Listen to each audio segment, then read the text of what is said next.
بسم اللہ الرحمن الرحیم سلسلہ ہے شجرہ قطاریہ رضیہ قادریہ کے اشعار کی وضاحت۔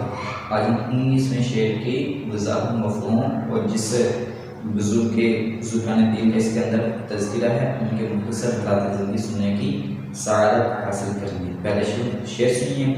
قد عطا احمد رضائے احمد مرسل مجھے، میں نے بولا حضرت احمد رضا کے واسطے۔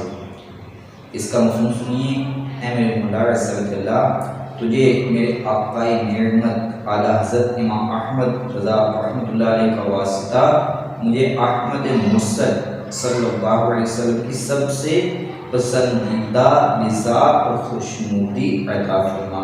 یہ شعر شہزادہ اعلیٰ حضرت حجت الاسلام مولانا حامد رضا خان رحمۃ اللہ علیہ کا ہے۔ اس شعر کے پہلے مصرع میں احمد 2 مرتبہ لایا گیا ہے۔ اس شعر کی وضاحت 2 طرح سے کی گئی ہے جن میں زیادہ فرق نہیں ہے۔ پہلا طریقہ یہ ہے، پہلے احمد سے مراد کسی کا نام نہیں بلکہ اس کے لغوی معنی ملحوظ ہیں، یعنی زیادہ پسندیدہ اور رضا کے معنی ہے خوشنودی۔ لہذا احمد رضائے احمد مرسل صلی اللہ علیہ وسلم کا معنی ہوا احمد مرسل صلی اللہ علیہ وسلم کی پسندیدہ رضا، اور دوسرے مصرع میں احمد رضا سے امام اہل سنت رحمۃ اللہ علیہ کا اسمی گرامی احمد رضا مراد ہے۔ چنانچہ اس شعر میں نبی اکرم صلی اللہ علیہ وسلم کی پسندیدہ رضا کو اعلیٰ حضرت رحمۃ اللہ تعالیٰ علیہ کے وسیلے سے طلب کیا گیا ہے۔ دوسرے طریقے سے اس کی وضاحت یوں ہے کہ پہلے احمد سے مراد نبی کریم صلی اللہ علیہ وسلم ہے، اور رضائے احمد کا مطلب ہے احمد یعنی سرور دو عالم صلی اللہ علیہ وسلم کی رضا۔ چنانچہ اس شعر کی سرکار مدینہ اور رضائے سرکار صلی اللہ علیہ وسلم کو اعلیٰ حضرت مولانا احمد رضا خان کے وسیلے سے طلب کیا گیا ہے۔ اس شعر میں سلسلہ علی قادر رضویہ کے 38ویں شیخ طریقت یعنی اعلیٰ حضرت رحمۃ اللہ تعالیٰ علیہ کے وسیلے سے دعا کی گئی ہے۔ ان کے مختصر حالات زندگی ملاحظہ فرمائیے۔ اعلیٰ حضرت امام اہل سنت عظیم برکت عظیم مرتبت پروانہ شمع رسالت مجدد دین و ملت حضرت علامہ مولانا الحاج الحافظ القاری الشاہ امام احمد رضا خان رحمۃ اللہ علیہ کی ولادت باسعد بریلی شریف یعنی ہند کے محلہ جسولی میں 10 شوال المکرم 1272 سنی ہجری بروز ہفتہ بوقت ظہر مطابق 14 جون 1856 کو ہوئی۔ سن پیدائش کے اعتبار سے آپ کا تاریخی نام المختار ہے۔ آپ کا نام مبارک محمد ہے اور آپ کے دادا نے احمد رضا کہہ کر پکارا اور اسی نام سے مشہور ہوئے۔ پھر آپ رحمۃ اللہ علیہ نے اپنے نام کے ساتھ عبد المصطفیٰ کا اضافہ فرمایا۔ جب آپ دستخط کرتے تو عبد المصطفیٰ احمد رضا لکھا کرتے۔ ایک نعتیہ غزل کے مقطع میں لکھتی ہیں، خوف نہ رکھ ذرا رضا تو ہے عبد مصطفیٰ، تیرے لیے امان ہے تیرے لیے امان ہے۔ اعلیٰ رحمۃ اللہ علیہ نے صرف 13 سال 10 ماہ 4 دن کی عمر میں تمام مروت علوم کی تکمیل اپنے والد ماجد رئیس المتکلمین مولانا نقی علی خان رحمۃ اللہ علیہ سے کر کے سند فراغت حاصل کر لی۔ اسی دن آپ نے ایک سوال کے جواب میں پہلا فتویٰ تحریر فرمایا تھا۔ فتویٰ صحیح پا کر آپ کے والد ماجد نے مسند افتاء آپ کے سپرد کر دی اور آخری وقت تک فتاویٰ تحریر فرماتے تھے۔ اعلیٰ حضرت رحمۃ اللہ تعالیٰ علیہ 1294 سنی ہجری مطابق 1870 عیسوی میں اپنے والد ماجد مولانا نقی علی خان رحمۃ اللہ علیہ کے ہمراہ حضرت شاہ آل رسول رحمۃ اللہ علیہ خدمت میں مارحبا مطالعہ میں حاضر ہوئے اور سلسلہ قادریہ میں بیعت سے مشرف ہو کر اجازت و خلافت سے بھی نوازے گئے۔ اس پر کسی نے حضرت شاہ آل رسول رحمۃ اللہ علیہ کی خدمت سراپہ اقدس میں عرض کیا، حضور آپ کے یہاں تو ایک لمبے عرصے تک مجاہدات و ریاضات کے بعد خلافت و ایجاد مرحمت کی جاتی ہے؟ پھر کیا وجہ ہے کہ ان دونوں یعنی مولانا نقی علی خان اعلیٰ حضرت رحمۃ اللہ علیہما کو بیعت کرتے ہی خلافت عطا فرما دی؟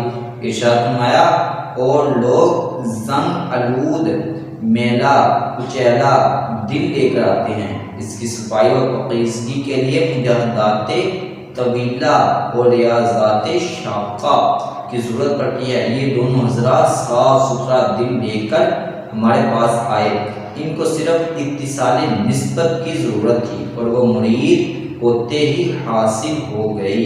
اللہ سبحانہ نے آپ رحمۃ اللہ علیہ کو بے اندازہ علم جلیلہ سے نوازا تھا۔ آپ رحمۃ اللہ علیہ نے کم و بیش 50 علوم میں قلم اٹھایا اور قابل قدر کتب تصنیف فرمائی۔ آپ رحمۃ اللہ علیہ کو ہر فن میں کافی دسترس حاصل تھی۔ علم توقیت میں اس قدر کمال حاصل تھا کہ جن کو سورج اور رات کو ستارے دیکھ کر گڑی ملا لیتے، وقت بالکل صحیح ہوتا اور کبھی ایک منٹ کا بھی فرق نہ ہوا۔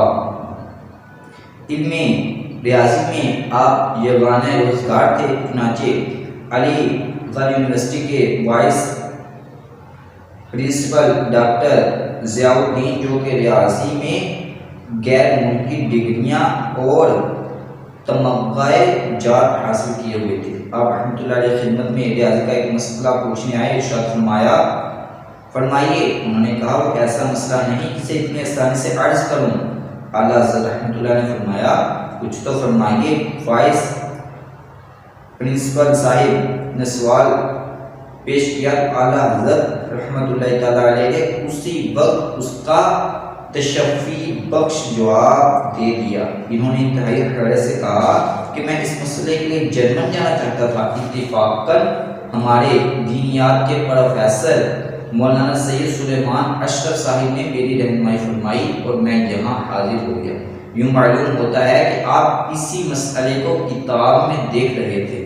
ڈاکٹر صاحب باسط فرحت و مسرت واپس تشریف لے گئی اور آپ رحمۃ اللہ علیہ کی شخصیت سے اس قدر متاثر ہوئے کہ داڑھی رکھ لی اور صوم و صلات کے پابند ہو گئے۔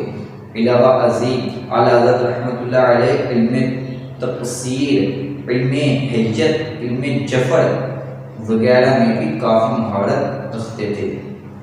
حضرت ابو حامد سید محمد محدث کچھوچری رحمۃ اللہ علیہ فرماتے ہیں کہ تقبیل جواب کے لیے جزیات فقہ کی تلاشی میں جو لوگ تھک جاتے ہیں وہ اعلیٰ حضرت رحمۃ اللہ علیہ کی خدمت میں عرض کرتے اور حوالہ جات طلب کرتے تو اسی وقت آپ فرما دیتے کہ عبد المحتار جلد فلاں کی فلاں صفحہ پر فلاں سطر میں ان الفاظ کے ساتھ جزیہ موجود ہے، در مختار کے فلاں صفحے پر فلاں سطر میں عبارت یہ ہے، المغیری میں بقیہ جلد و صفحہ سطر یہ الفاظ موجود ہے، ہندیہ میں، خیریہ میں، مبسوط میں ایک ایک کتاب فقہ کی اصل عبارت ما صفحہ و سطر بتا دیتے اور جب کتابوں میں دیکھا جاتا تو وہی صفحہ، وہی سطر، وہی عبارت پاتے جو زبان اعلیٰ حضرت رحمۃ اللہ علیہ نے